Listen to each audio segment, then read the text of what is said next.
매주 월요일이 이제 시작이 되면 다음 주일에는 어떤 설교를 해야 될까 이런 생각을 이제 머릿속에 이제 하고 삽니다.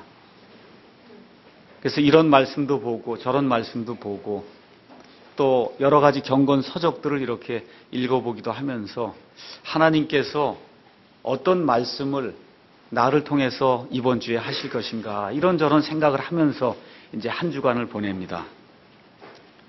근데 오늘은 느헤미야에 대한 그런 그 말씀을 좀 선포해야 되겠다는 그런 그 부담이 들어서 그래서 오늘 느헤미야기 1장에 있는 말씀을 함께 살펴보려고 합니다. 그 이유는 잘 모르지만 제게 굉장히 부담이 되는 그런 말씀으로 제게 다가왔습니다. 오늘 아침에 제가 여러분에게 몇 가지 좀 질문을 좀 하고 그리고서 시작을 좀 하려고 합니다. 첫 번째는 여러분이 이 세상에 교회가 그렇게 많은데 왜 굳이 이 교회를 택해서 이 교회 멤버가 돼서 내가 예수님을 섬겨야 되겠다 이렇게 작정을 하고 이 자리에 나오셨습니까? 많잖아요, 교회가. 50만 명 그런 회원이 있는 그런 교회로부터 시작해서 서너 명 회원이 있는 그런 교회까지 교회가 굉장히 많아요.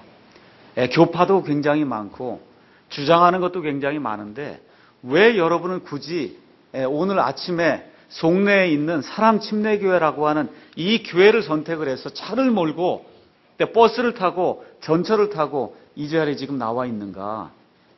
제가 한번 좀 묻고 싶습니다. 두 번째는 하나님께서 우리에게 70년 내지 80년이라고 하는 정상적인 그러한 경우에 수명을 우리에게 허락해 주셨어요. 여러분 이 70년, 80년 동안 어떤 일을 하고 하나님께로 가기를 원하십니까?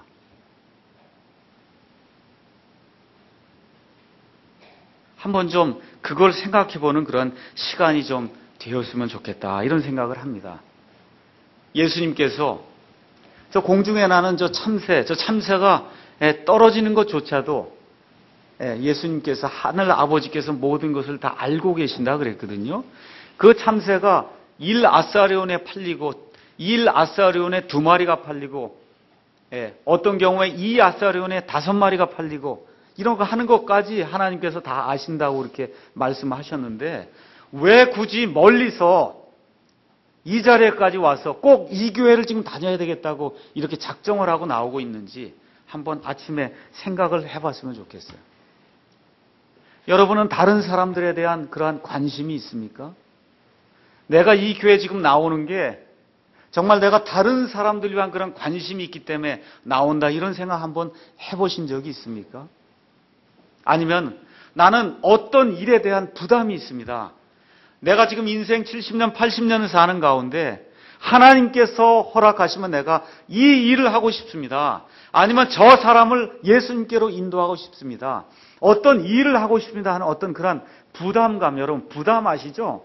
부담은 뭐냐 하면 여러분이 지금은 이와 같이 그 공사장에서 이렇게 기계로 이렇게 콘크리트나 이런 걸 지금 다 나르지만 옛날엔 다 인부가 그 콘크리트나 이런 믹스드된 이런 모든 것들을 지고 날랐어요. 벽돌을 지고 날랐어요. 그 등 뒤에다가 그 무거운 걸 짊어지는 게 그게 부담이에요. 여러분 그 벽돌 짊어지면 벽돌의 그 중압감을 여러분 느낄 수 있습니까? 그 중압감을 느끼는 게 부담이에요. 그런 부담이 있냐 이거예요, 내게. 어떤 다른 사람을 위한 부담. 아니면 내가 인생 70년, 80년 사는 가운데 이 일만큼은 하나님께서 내게 힘을 주시면 내가 한번 해봐야 되겠다는 그런 어떤 중압감이 나를 이렇게 누르는 이와 같은 일들을 한번 경험해 보신 적이 있는가? 그걸 제가 오늘 아침에 먼저 여러분에게 묻고 싶습니다.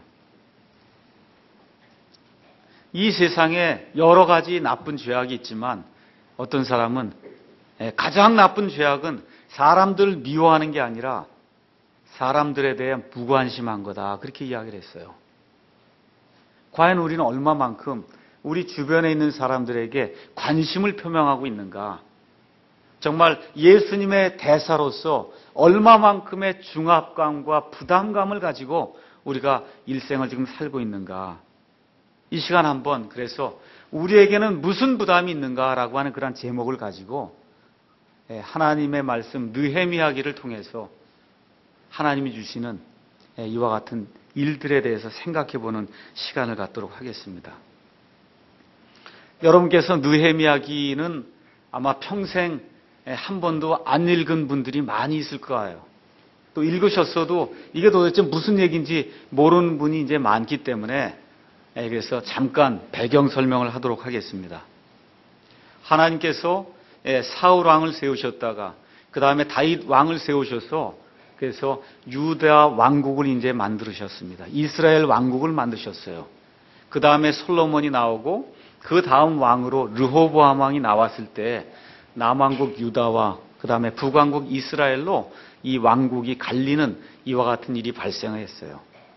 그래서 하나님의 명령들을 쫓아 살면은 너희가 흥왕할 것이지만 그렇지 않으면 이방 민족들에게 멸망을 당하겠다고 하나님이 그렇게 경고를 해 주셨음에도 불구하고 이스라엘 백성이 계속해서 바할과 아스타롯과 같은 그런 이방신들을 섬김으로 말미암아 북왕국 이스라엘이 먼저 아시리아의 침략을 받아 완전히 패망을 했고 그 이후에 BC 606년에 느부갓네살이라고 하는 그런 이 바빌론의 왕이 유다를 이제 침략을 했습니다.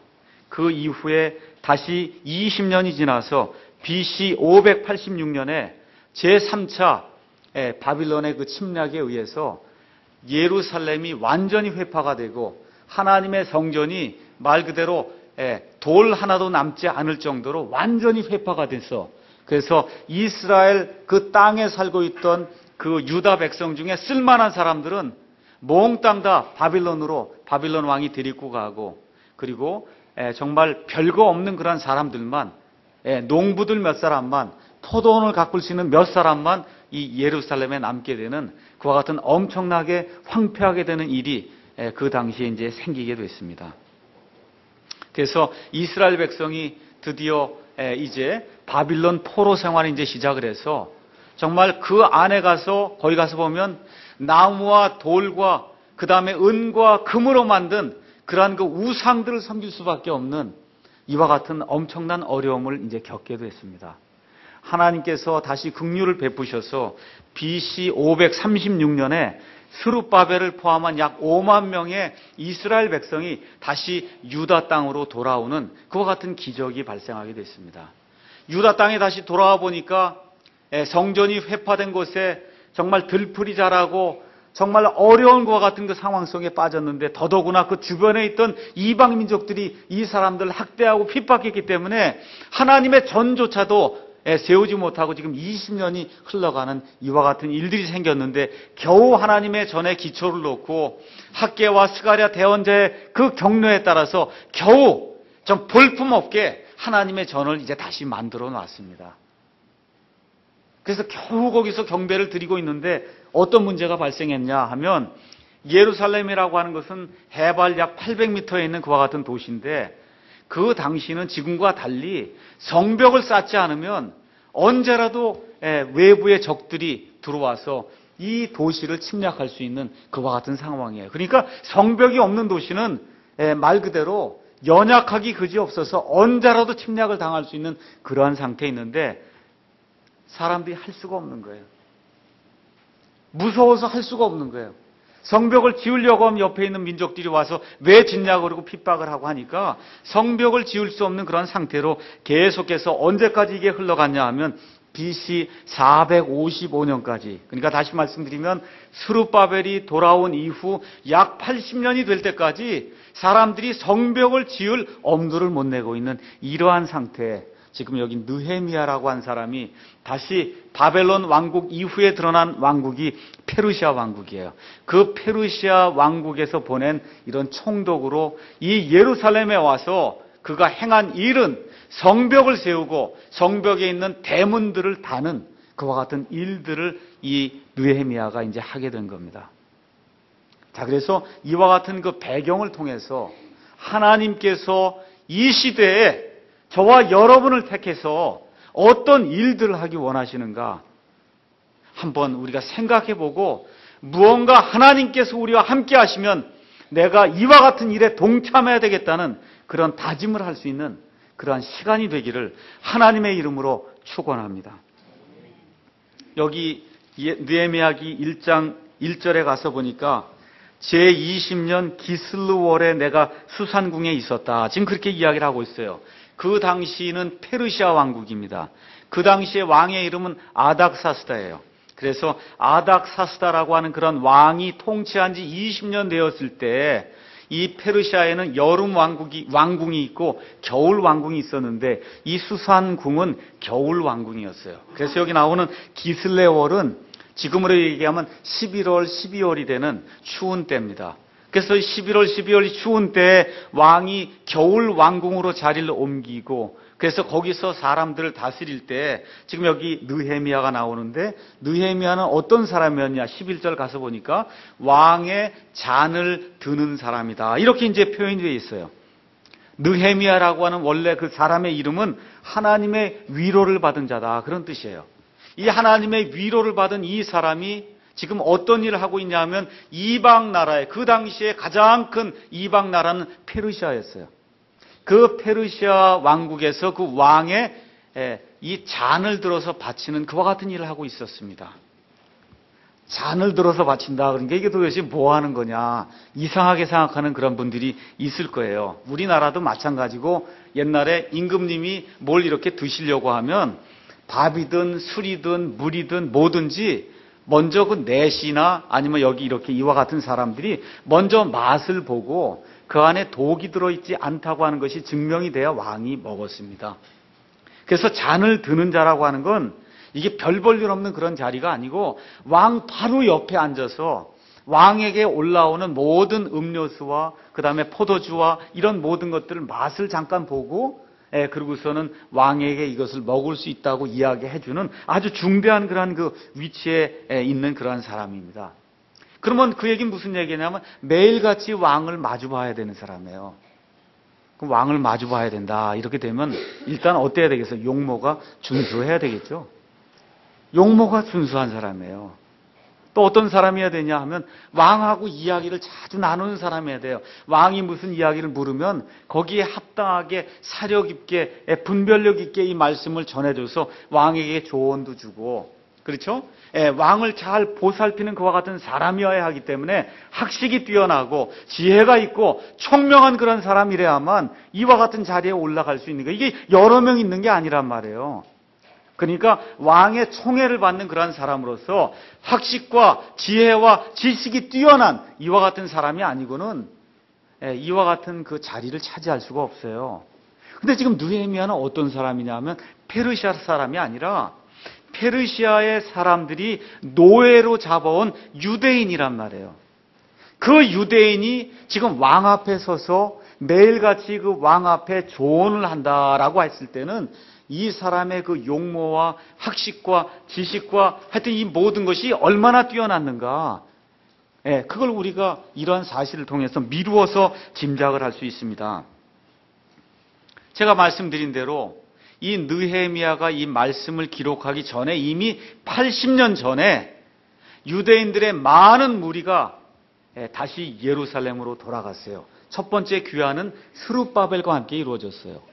두 번째 귀환은 에스라와 함께 이루어졌습니다.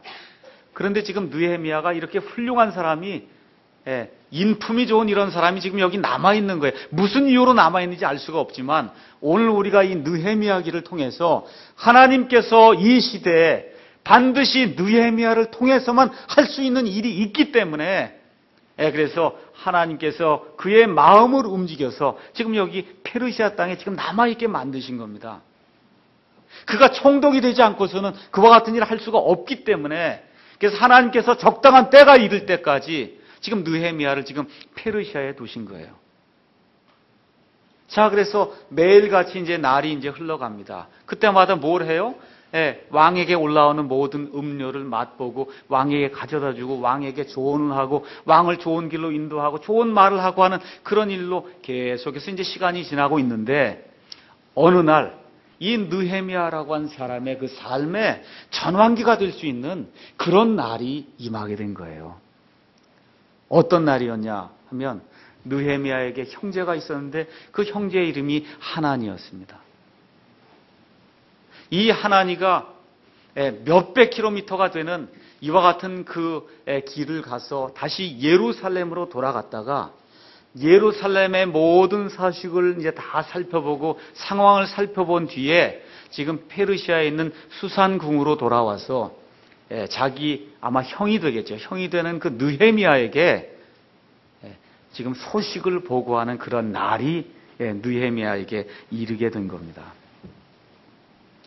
왜 이 사람들이, 잘 들으세요, 수백 킬로미터, 정말 1000킬로미터가 넘는 이와 같은 먼 길을 지금 가서 예루살렘에 갔다가 다시 왔는가? 우리가 한번 생각해 봐야 됩니다.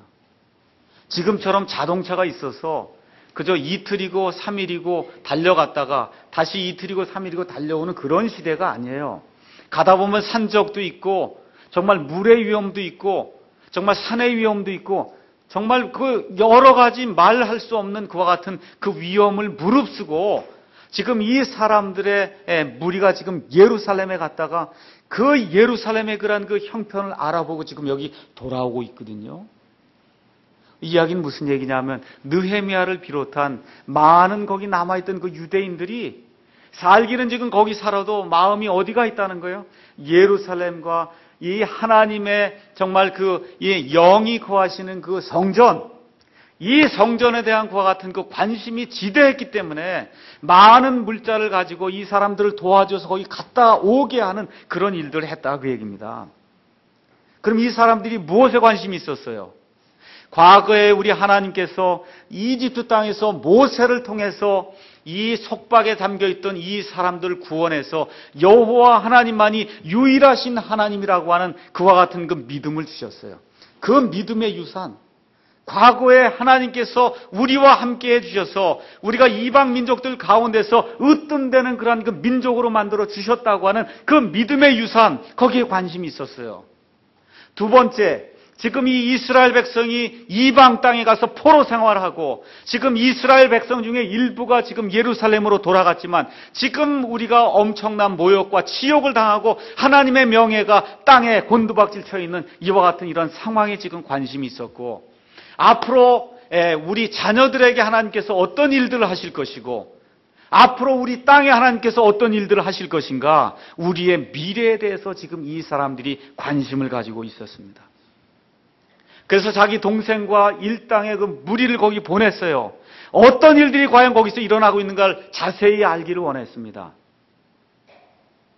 그래서 저와 여러분이 이 말씀을 통해서 우리 하나님의 사람들의 관심사가 어떤 것이 돼야 되는가, 이걸 우리가 분명히 깨달아야 됩니다. 어디에 우리의 관심이 있어야 되느냐 하면 하나님께서 우리에게 과거에 주신 이 믿음, 이 믿음의 그 전통, 이것이 지금 어떤 상태에 있는가, 지금 우리의 믿음의 상태가 어떤가, 앞으로 우리 자녀들에게 우리가 어떠한 믿음을 물려줘야 될 것인가, 여기에 관심을 가져야 된다고 성경이 이야기하고 있는 겁니다. 그래서 하나님의 백성이라면 하나님의 백성의 처지와 하나님의 일들이 지금 어떻게 이루어지고 있는가, 하나님의 이름이 어떻게 명예를 받고 있는가, 불명예를 받고 있는가 우리가 생각을 해봐야 된다 그 얘기입니다. 많은 사람들이 여기에 관심이 없어요. 알게 되면 고통스럽습니다. 그래서 관심을 표명하지 않아요. 그런데 저와 여러분은 진실을 알고 사실을 알아야, 그래야 우리가 여기에 대처할 수 있기 때문에 상황을 올바로 직시하는 것이 중요하다 그 얘기입니다. 그래서 하나님과 그의 일행들이 예루살렘에 갔다 와서 세 가지를 보고했습니다. 첫 번째, 포로로 사로잡힘을 면하고 남은 사람들이 몇 명 안 됩니다. 몇 명 안 된다는 거예요. 두 번째, 예루살렘이 완전히 회파가 돼서 그 폐허의 정도가 정말 말로 할 수 없을 정도입니다. 세 번째, 그 일로 인해서 하나님과 하나님의 백성이 모욕을 당하고 치욕을 당하고 큰 어려움 속에 있습니다. 이게 지금 하나니가 예루살렘에 갔다가 와서 느헤미야에게 보고한 그런 내용이에요.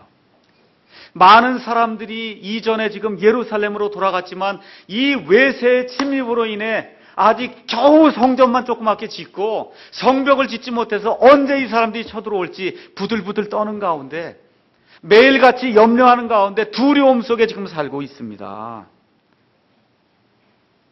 겨우 성전을 짓고 성벽 또 성벽을 돌아가면서 있는 그러한 문들은 짓지도 못하고 있습니다.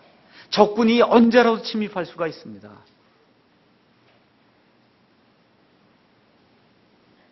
유대인들은 이 세상 어딜 가거든 꼭 어떤 일들을 해요? 예루살렘이 있는 쪽을 향해서 창문을 열고 기도를 하고 예배를 드립니다. 지금 느헤미야도 그렇게 하고 있잖아요. 지금 예루살렘이 있던 데서 지금 동쪽으로 지금 사로잡혀 갔어요. 거기서 창문을 열고 하나님께 지금 기도를 하고 있어요. 근데 지금 기도하고 있는데 돌려오는 보고의 내용이 뭐예요? 하나님의 명예가 완전히 실추가 돼서 하나님의 백성이 곤경과 핍박 가운데 있으며 하나님의 도시 예루살렘 완전히 폐허가 된 상태가 돼서 언제라도 외적이 침입할 수가 있습니다.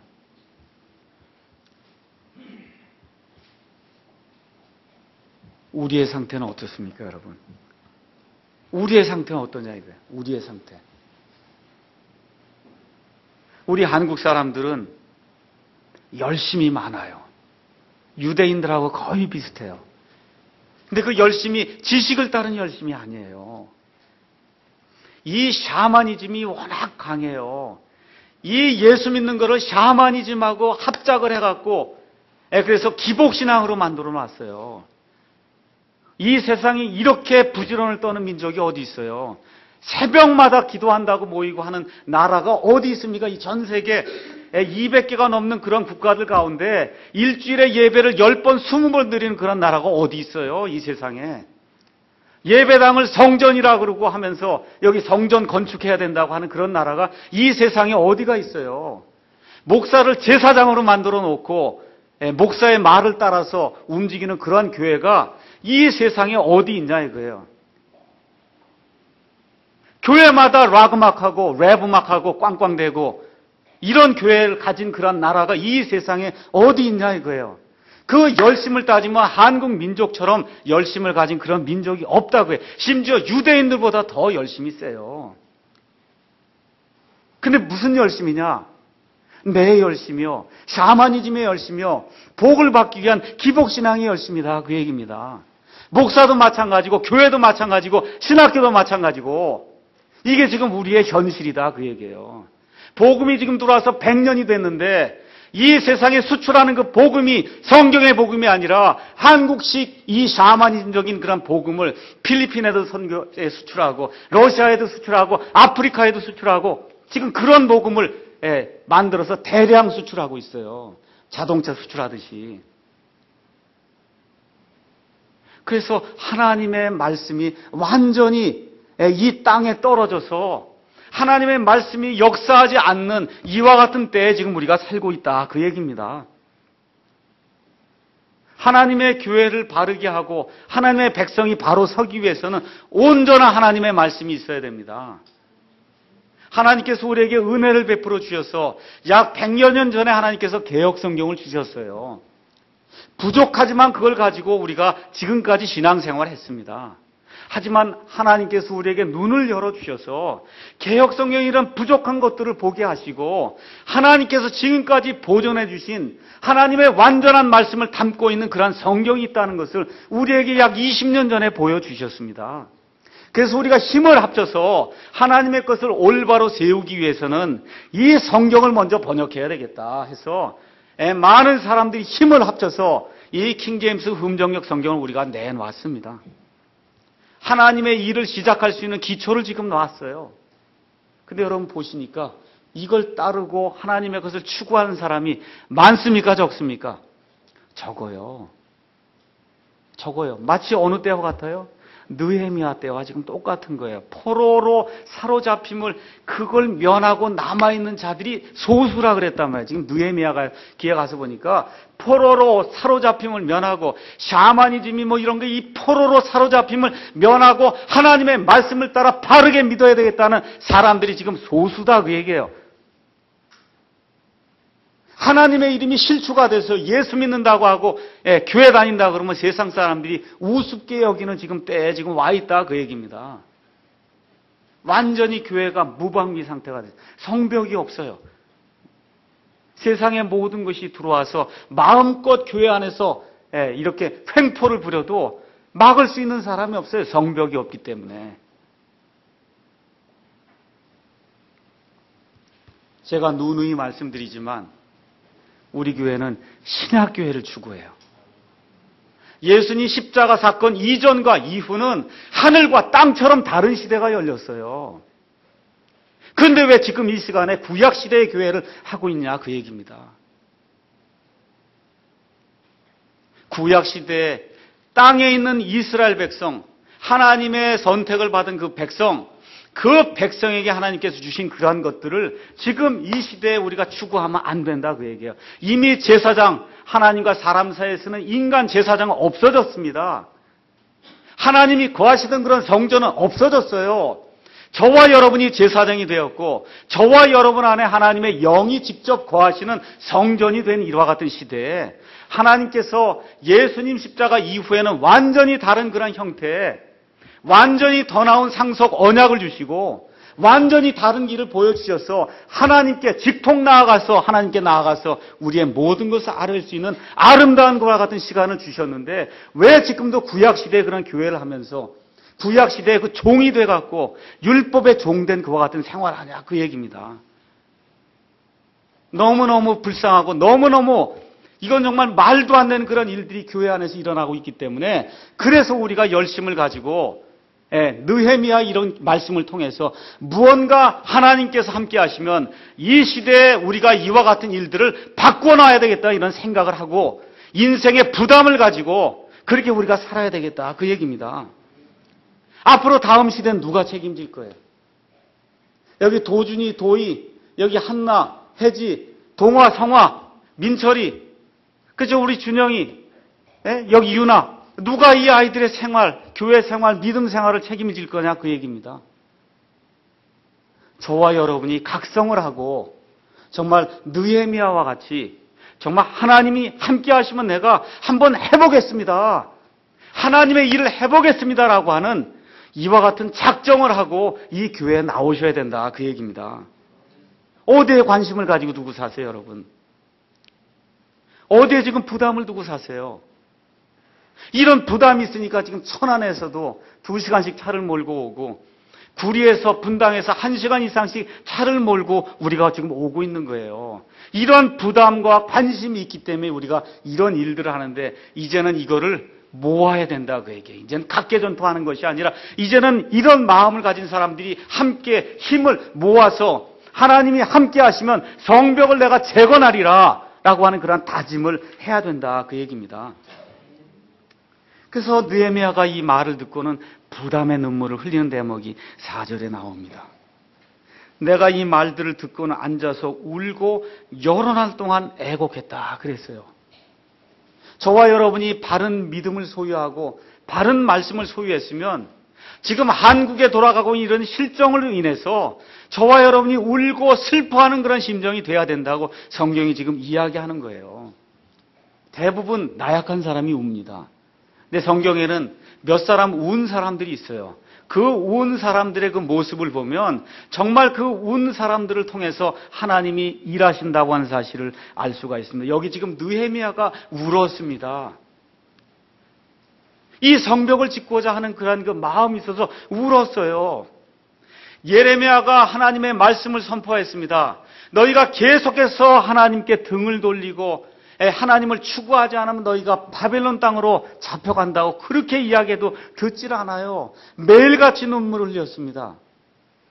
사도 바울이 사도행전 20장에 가서 보시면 하나님의 말씀을 에베소 교회에 가서 선포할 때 매일같이 눈물을 흘리면서 사람들을 설득하고 사람들을 하나님께로 인도했다고 그렇게 기록을 하고 있습니다. 우리 예수님도 이 땅에 오셨을 때 이 나사로라고 하는 그 사람의 그 죽음을 보고 이 사람이 겪고 있는 이러한 고통과 죽음의 이와 같은 그 고난을 보고는 이 사람들이 우는 것을 보고 너무나 민망해서 영이 너무나 고통을 받아서 우리 예수님이 우셨다고 그렇게 기록을 하고 있습니다. 예루살렘이라고 하는 이런 도시에 사는 사람들의 그 완악함과 완고함을 보시고는 이 도시가 곧 멸망될 것을 아시고는 그리고 올리브산에 올라가셔서 예루살렘을 내려다보시고 우리 예수님이 눈물을 흘리셨습니다. 이런 눈물이 우리 가운데 있어야 된다 그 얘기예요. 하나님이 부담을 주실 때 도망가지 마시기 바랍니다. 그게 하나님의 복을 차지하는 길이에요.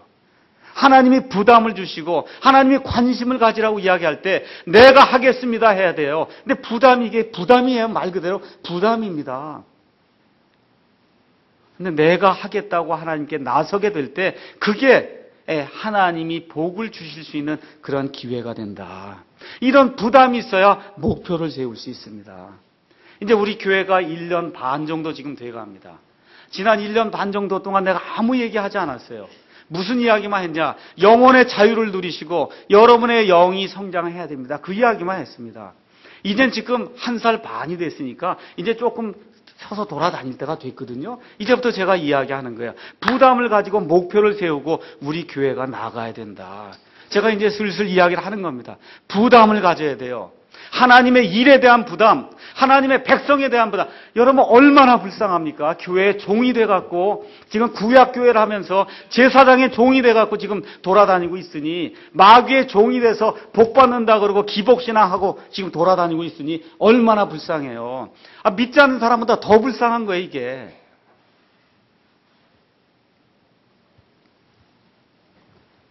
제가 약 25년 전에 킹제임스 성경을 알게 됐습니다. 그래서 82년도에 여기 한국에, 92년도에 이제 한국에 들어왔는데 킹제임스 성경을 좀 이렇게 번역해야 되겠다는 그와 같은 그 모임이 이제 구성이 됐습니다. 여러 사람들이 일하다가 한 3년쯤 돼서 다 나가 떨어졌어요. 도저히 못하겠다. 제게 부담이 되기 시작했어요. 다른 사람이 하면 좋은데 안 하니까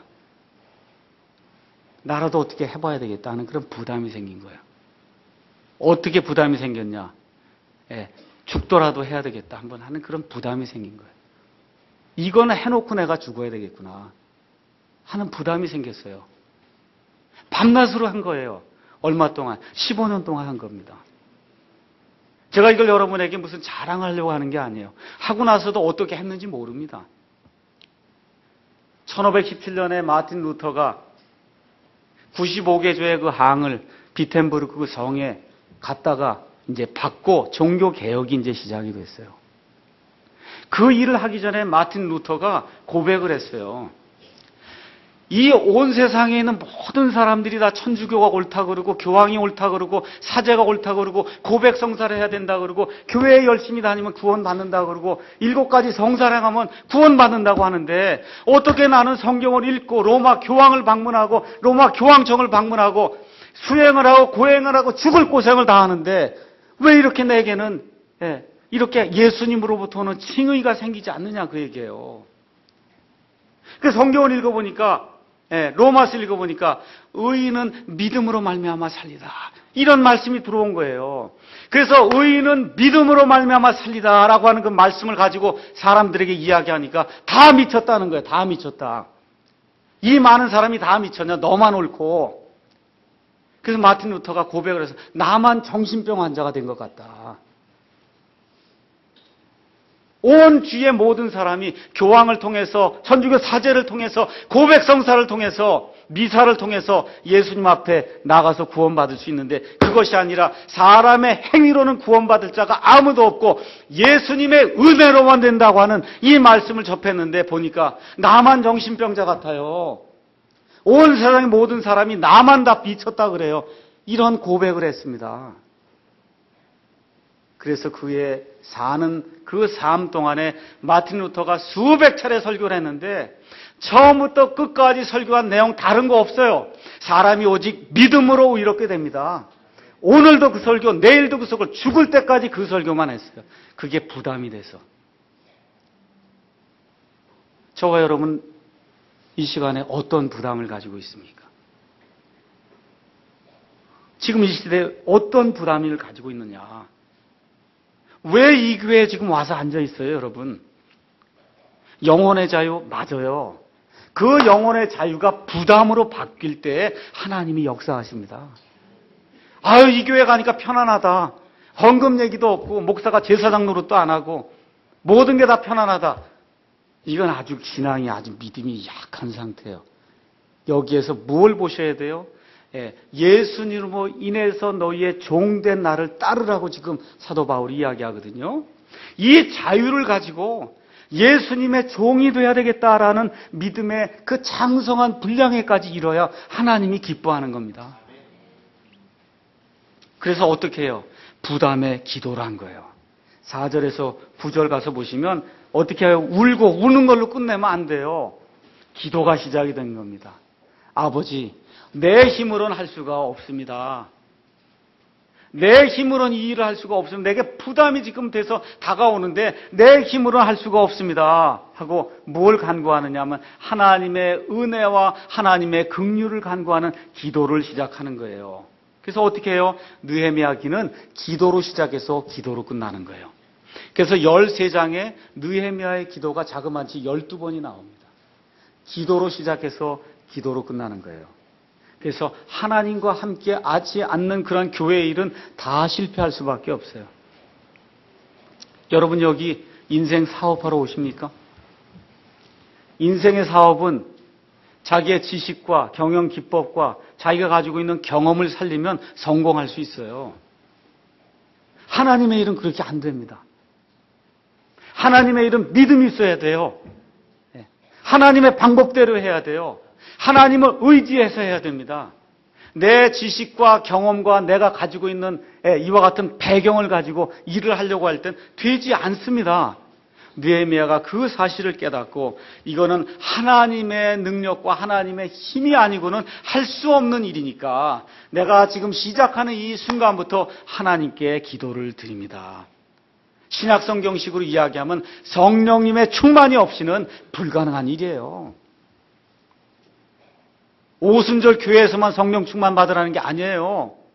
정상적인 그리스도인이면 성령 충만 받는 게 그게 너무 당연한 일이 돼야 되는 거예요. 방언하는 사람만 받는 게 아니에요. 그거 잘못하고 있는 거예요. 성령의 충만은 정상적인 그리스도인이면 누구나 다 받아야 되는 겁니다. 믿습니까, 여러분? 이러한 성령의 충만임에서 하나님의 능력을 힘입을 때 하나님께서 우리에게 주신 그 부담을 우리가 이 땅에 살면서 이루어 나갈 수 있는 겁니다. 그래서 우리 교회는 성령 충만을 찾는 그러한 교회가 되어야 됩니다. 이것이 될 때 전도가 이루어질 수 있고 이것이 될 때 하나님의 일을 하나님의 방법대로 우리가 온전하게 이룰 수 있는 겁니다. 그럼 어떤 하나님이냐? 하도 하나님도 여러 하나님이 많잖아요. 안상홍 하나님도 있죠. 이만희 하나님도 있죠. 문선명 하나님도 있죠. 하나님도 여러 하나님이 있기 때문에 성경에 나와 있는 하나님을 우리가 의지해야 됩니다. 맞습니까? 너무 가짜가 많아요. 이 시대에 다 하나님 믿는다 그래요. 그래서 지금 여기 나와 있는 하나님 어떤 하나님이냐? 5절 가서 보니까 오 여호와 하늘에 계신 하나님이여. 하나님이 이 땅에 있는 존재가 아니라는 거예요, 여러분. 지금 느헤미야가 뭘 기도하는 거예요? 이건 사람의 일이 아니기 때문에 하늘에 계신 하나님의 능력을 힘입지 않고는 제가 할 수가 없습니다. 온 땅과 하늘을 지으신 이 하나님, 내가 이 하나님께 먼저 기도합니다 하고 하늘의 하나님을 찾은 거예요.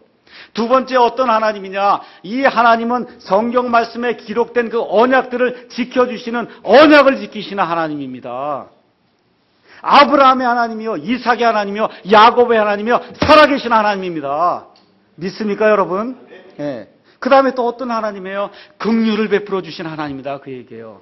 불쌍히 여겨주신 하나님. 우리가 지금 포로 생활하고 지금 하나님의 집과 하나님의 도시가 완전히 피폐한 가운데 있지만 하나님이 긍휼을 베풀어 주시면 우리가 할 수 있습니다. 긍휼을 베풀어 주신 하나님. 그 다음에 하나님 두려우신 하나님이라는 거예요. 그저 랩 음악이나 하고 꽝꽝대고 록 음악하고 무슨 프레이즈 댄스 한다 그러고 이런 하나님 아니에요. 우리 하나님은 경건하고 두려운 하나님이에요. 이 하나님이요 우리에게 긍휼을 베풀어 주시옵소서. 6절에서 7절 이야기하는 죄악을 미워하시는 하나님이란 말이에요. 우리 조상들이 죄를 짓고 내가 죄를 짓고 이 모든 것이 우리가 잘못했습니다. 하나님은 완전히 선하신데 우리 사람이 잘못했습니다. 하나님은 죄악을 미워하시는 하나님입니다. 그럼에도 불구하고 8절에 하나님은 이것을 기억하시고 아브라함과 이삭과 야곱과 맺으신 언약을 기억하시는 하나님 아니십니까? 하고 지금 나아가는 거예요. 8절, 9절 뭘 얘기하는 거예요? 하나님은 회개를 기뻐하시는 하나님입니다. 과거에 우리가 어떤 일을 했든지 하나님 용서해 주십시오. 제가 잘못했습니다 하고 돌이키면 하나님은 회개를 기뻐하신다. 그 얘기예요. 그래서 이와 같은 하나님께 지금 느헤미야가 간구하는 거예요. 기도가 긴다고 되는 게 아니에요, 여러분. 중언부언할 필요가 없어요. 뭐만 아시면 돼요. 성경에 나와 있는 거 하나님 하고 이렇게 부르면 아버지가 아시는 거지. 그걸 주절주절 뭐 2시간, 10시간씩 그럴 필요 없어요. 그건 이방 사람들이 하는 거다. 그 얘기예요. 여러분과 제가 아이들 키우잖아요. 아이가 다가와서 아버지, 그 얘기하면, 아빠 얘기하면 벌써 알아듣는 거 아닙니까? 뭘 그렇게 주절주절 되지 않아도 벌써 알아듣는다. 그 얘기예요. 우리 마음의 중심이 하나님 앞에 올바로 서 있으면 아버지하고 할 때 어떤 하늘의 하나님을 신뢰하는구나, 이 아이가. 긍휼을 베푸는 나를 신뢰하는구나. 나를 두려워하는구나. 내가 죄악을 미워하는 줄 아는구나. 그렇죠? 언약을 기억하는 나라고 하는 걸 이 아이가 아는구나 하고 하나님이 우리에게 능력을 주신다. 그런 얘기입니다. 10절, 11절에 뭐라고 얘기하는 거예요? 또 이제 이들은 이거 별 볼 일 없는 이 백성으로 몇 사람 남아있지만 이제 이 사람들은 주께서 주의 크신 권능과 강한 손으로 구속하신 주의 종이요 주의 백성입니다. 여기 지금 사랑 침례에게 지금 나와 있는 이 사람들이 오합지졸 같은데 하나님 이 사람들을 하나님께서 친히 하나님의 피로 구속하셨습니다. 하나님이 힘을 주시면 할 수가 있습니다. 이렇게 지금 기도하고 있는 거예요. 이들에게 하나님이 능력을 주시면 이 부담을 우리가 이기고 나갈 수 있습니다. 지금 이야기하는 겁니다. 그래서 11절에 뭘 얘기하는 거예요? 하나님, 내가 하겠습니다. 지금 그 얘기를 하는 거예요. 느헤미야가. 내가 이 사람 지금 페르시아 왕 아닥사스다에게 내가 다가가서 내가 한번 가서 이 일을 지금 하려고 하는데 하나님이 내게 긍휼을 베풀어 주시면 내가 이 말을 내가 하고 내가 직접 가서 이 일을 하겠습니다. 남에게 미루는 게 아니에요. 그런 부담이 있으면 내가 하겠습니다 하고 나타나야 됩니다. 하나님의 일은 누가 합니까, 여러분? 누가 해요, 하나님? 하나님의 일, 하나님이 이 시간에 여기 나타나서 하십니까? 하나님의 일은 누가 해요? 하나님의 사람이 하는 거예요. 그런데 다 부담을 느끼고 하나님 저 사람이 할 수 있도록 은혜를 주시옵소서. 이렇게 기도하면 곤란하다 그 얘기예요. 모여야 돼요. 여기 이런 부담을 가진 사람들이 모여서 우리가 하나님이 함께 하시면 할 수 있습니다. 누가 해요? 내가 해야 된다. 그게 내가 해야 되는 거예요.